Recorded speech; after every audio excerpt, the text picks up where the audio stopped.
So here we have the MG ZS electric vehicle on a 20 plate. I'm going to start off by showing you some controls on the inside first of all. Okay, now that we're inside the car, we're going to start with the dials. On the left hand side, we have the speedometer. It will show you the battery charge usage below that as well. And over on the right hand side, we have the dial that will show you how much of the power you are using at the time and the battery charge level below that. Over in the center screen just there, you can change information that's displayed in that section by using buttons on the steering wheel for various different bits of car information, including, as you can see, a digital readout for the speedometer. Beneath that, you can also see the total miles for this car, which are 14,779. We back out to the steering wheel. The buttons over here change the information in the center just there. Over on the left-hand side, we can adjust the stereo controls. We also have phone controls over there as well. You can only use the phone controls after such time as you pair up the phone to the car, and that is done over on the touchscreen in the center just here. You can access your audio menu as well. This car's got DAB radio, as you can see.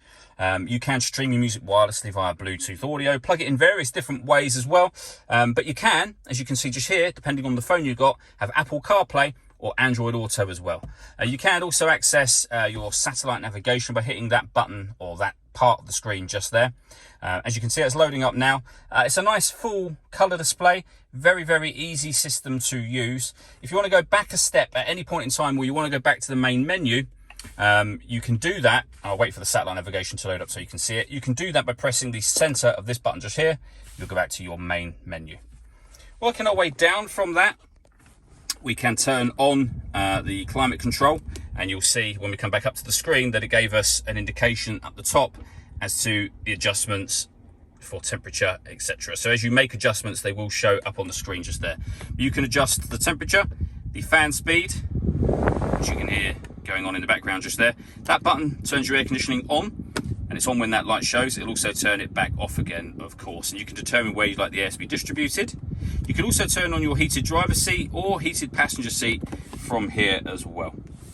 We then have the dial that will enable you to select what gear you're in. We're in park at the moment, so we've got reverse, neutral and drive just there, and various different vehicle settings, mode settings, battery settings, etc.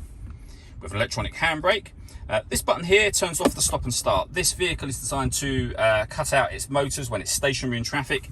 You can turn that system off just there should you wish to do that. The last thing I want to talk about is the panoramic glass roof. There's a sunblind, first of all. You can open that with a button just up here, and that will open all the way to the back of the rear seats, as you can see. Now you can leave it like that, and that will obviously let in a lot of extra light to the car, or you can rotate this dial, and this front section will open as a proper sliding sunroof, should you wish to do that. All that leaves me to say is thank you for taking the time to watch this video. If you'd like to come and see the car in person and have a test drive, please feel free to call any of our MJA sites. We'd love to hear from you soon.